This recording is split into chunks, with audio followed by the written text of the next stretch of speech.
If you think you're too late to make money by selling online, think again. The most recent ThreadUp resale report highlights the current trends and projections in the secondhand and resale world, and the opportunity is immense. I have hundreds of clients who make a living from reselling as their primary income, as well as hundreds of clients who resell part-time to supplement their income. Most of them sell on multiple platforms, whether it's eBay, Amazon, Poshmark, Mercari, Whatnot, and so on. Many of them have evolved over the years where they've started selling on one platform and now sell exclusively on another. Some started selling one type of product and now sell another. Sometimes I see resellers or aspiring resellers hesitate to jump in and start the business or try something new because of the fear of failure. And if they do get past that, I sometimes see them think about quitting because they get stressed out about the tax and accounting piece. Well, today I want to talk to you about all of that and why it makes more sense than ever to start selling. Hey, my name is Mark Tu, and I'm a CPA and online reseller who specializes in helping resellers and online businesses with taxes and with growing their businesses profitably. If my 14-year-old daughter can do it, so can you. She's been helping me do my reselling since she was 7 and finally decided she wanted to sell something too. So not too long ago, she started an Etsy shop. She hasn't even done advertising or much optimization of the listings, and she's already getting organic sales. I've had 17-year-old clients making multi-six figures reselling stuff from China. I work with clients almost every day with 5, 6, and 7-figure businesses selling trading cards, clothing, electronics, shoes, you name it. There's a ton of opportunity. I have so many personal anecdotal experience with this, and I want to quickly go through this report with you that's in line with that experience. So it's an 18-page, well-summarized, easy-to-read report that I highly recommend that you check out. But I'm just going to go through this summary page where they condense it down even further.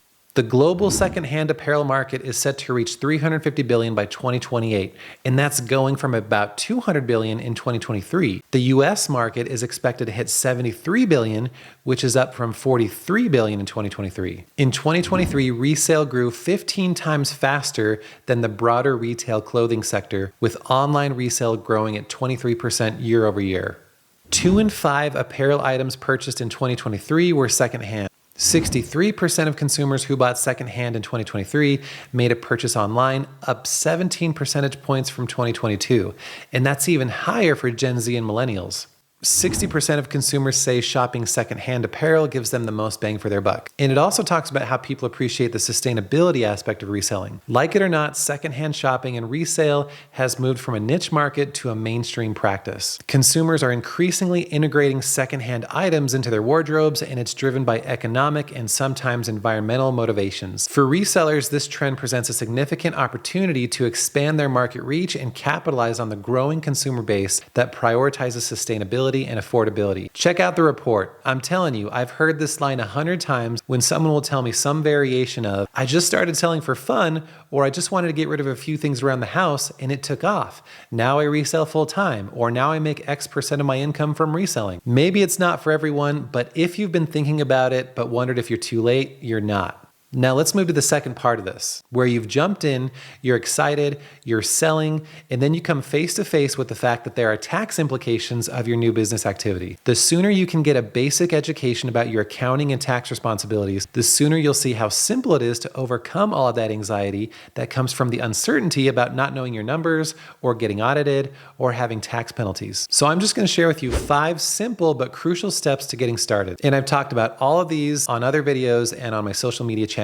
But number 1 is to get a separate bank account. You're probably starting out as a sole proprietor. That's what you are by default. You don't necessarily even need a formal or separate business account. Just get a separate personal account at a minimum and make sure you link up all your platforms and cards that you use for the business to that account. Number 2 is to track your numbers. You want to layer on to that first step some type of tracking system. That could be anything from a spreadsheet all the way up to a robust accounting program or software like QuickBooks Online. Number 3 is to make estimated tax payments. Now, if you're having enough withheld from a W-2 job, or a spouse who you filed jointly with is having enough withheld to cover any additional tax due from the business, then you're fine. But if not, you're either going to have to increase those W-2 withholdings or make estimated tax payments. And I have separate videos that can help you determine how much that should be. Number 4 is to have the right type of entity in place. Now, you most likely don't have to run out and form an LLC or an S-Corp from day one. A lot of new new business owners bite off more they can chew. They go overkill on what they need from day one, and it ends up coming back to bite them. Just start simple, and you can always layer on the LLC or the S Corp if it makes sense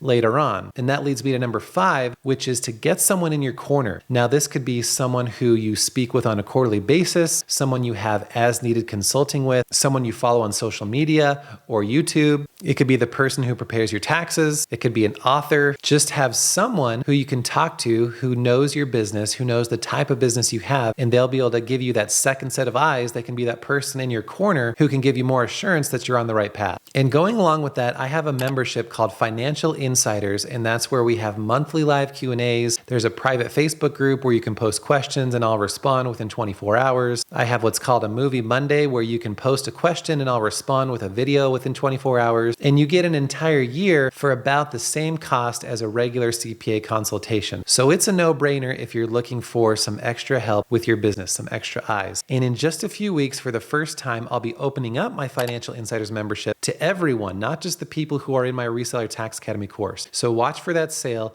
Make sure you don't miss it. So get started selling if you haven't already, and make sure you start getting your numbers in order stress-free. Use the links below for more resources to help you optimize your tax situation and overcome the anxiety so you can focus on building your business profitably.